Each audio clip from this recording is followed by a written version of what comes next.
Well, normally when I get to come to the audience of New Ulm, I get to come with my happy, smiling face because we've got arts and entertainment to talk about or other fun things going on around New Ulm. But today I'm a little sad. I'm interviewing Kris Wiley, our good friend, the New Ulm Public Library Director.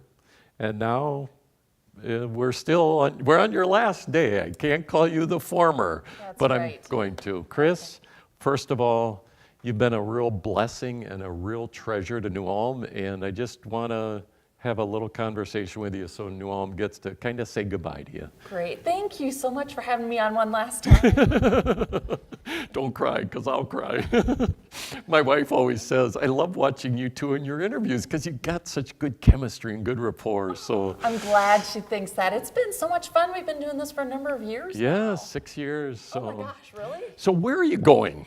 I am going to Roseburg, Oregon, which is in the south part of the state. It's an hour south of Eugene. It's a town of about 23,000 people. Okay. And I'm going to be taking over the Roseburg Public Library. Now, I read the story in the journal, so tell us about this library. It seemed like there was something unique about it. It really is an interesting situation. They were a county library system, about 11 branches in the county. It's a fairly large county. It actually goes all the way to the ocean. And in 2016, the voters of the county decided to not continue funding the library through a referendum where they were asking for additional money. And so the county shut down all of the libraries over the next few months, and Roseburg was the last library in the county to close, and they shut the doors in May of 2017. So there has not been a public library in the Roseburg community for the past year. Well, over the course of this past year, they've identified how important the public library is to the community and really have been making efforts to establish it as a city library. And so it would function much like New Ulm Public Library does. It's a city department. I would be a department head just as I am here. And my role is to step in, establish small staff, policies, procedures, start ordering materials, making connections in the community, and our goal is to get the library open again to the public in October of this year.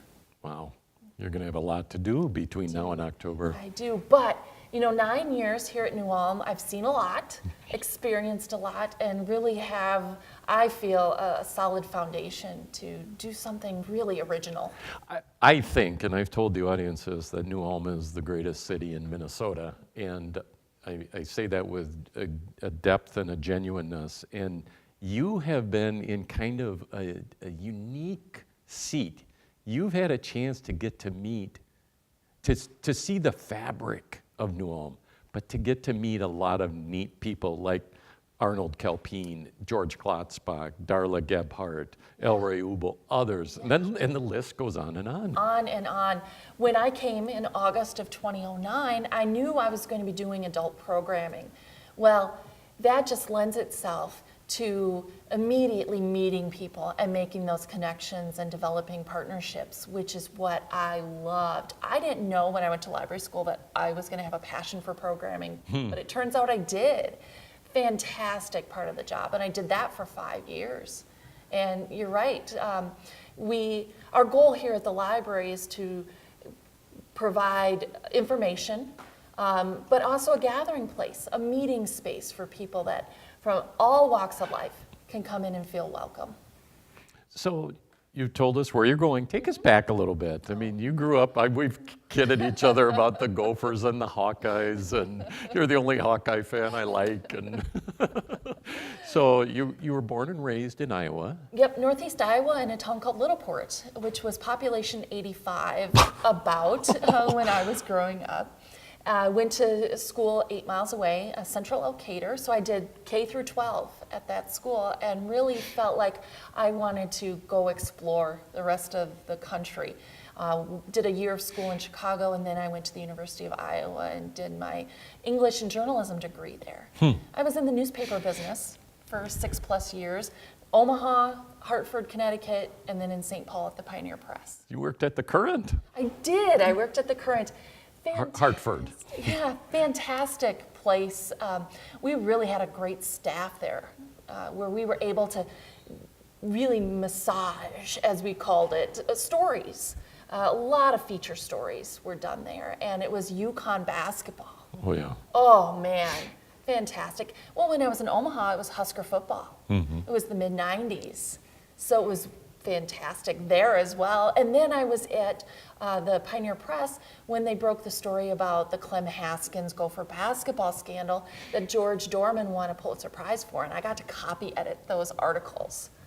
Great experience. I bet it was. So how do you go from, some of these iconic newspaper, the Omaha World Herald, the Hartford Courant, Pioneer Press, and go become a librarian in New Ulm, Minnesota, which I'm very grateful for.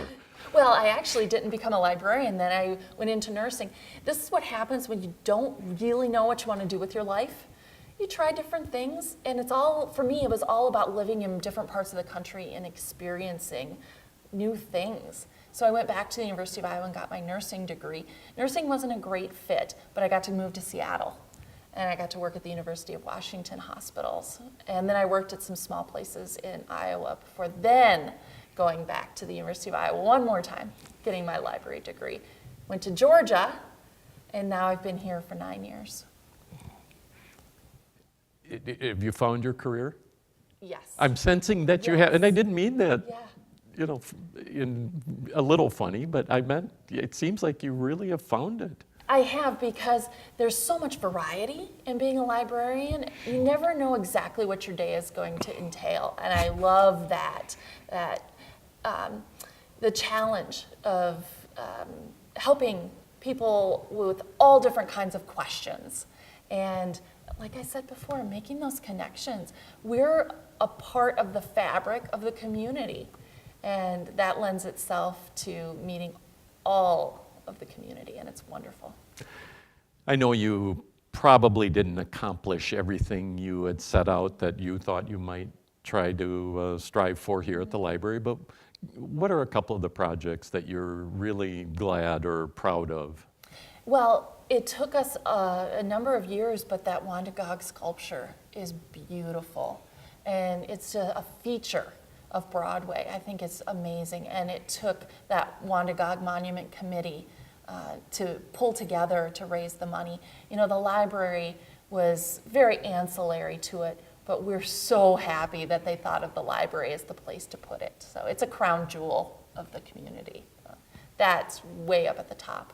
But I think the most important thing, the thing that I feel most proud of is continuing a culture of public service here at the library where everybody is welcome, where we want to help people. We're in the customer service business, and we depend on repeat customers, and we want to always provide a positive experience when people come in. And my role is to model that for the staff. And we have that expectation when people come in that they are going to feel very positive about their experience here at the library. So that's the most important thing we do here, whether it's books or programs, or if they're looking for information. It's all about creating connections. Well, I think, Kris Wiley, you've succeeded at growing the public library in New Ulm, Minnesota as a community gathering place, whether people are coming for the New Ulm Film Society, whether they're coming for the children's and the teen section, whether they're coming for researching history, checking out movies. I just see all types of people from all walks of life that gather here, that come here, that take advantage of the services that are here.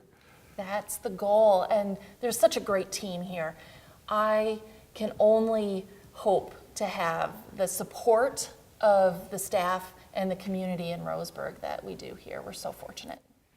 Kris Wiley, I don't mean to ever speak for other people, but I think on this one occasion I can speak for the community of New Ulm and say that you will be missed. There was a collective gasp and sigh across New Ulm when people learned that you were moving on. Thank you. It has been an amazing 9 years. I've been so fortunate to be first the assistant director and now the director, and I am Just heading off on a new adventure because it feels like that's the point in my life where I am, that I need to have another adventure before I'm not able to do that anymore. Well, Oregon will be blessed with your presence, and New Ulm will miss you deeply. Thank you. So, Kris Wiley, thanks so much for all you've done. Thank you. It's just been a pleasure. Yeah, thank you. And there she is, ladies and gentlemen, Kris Wiley. We'll miss her.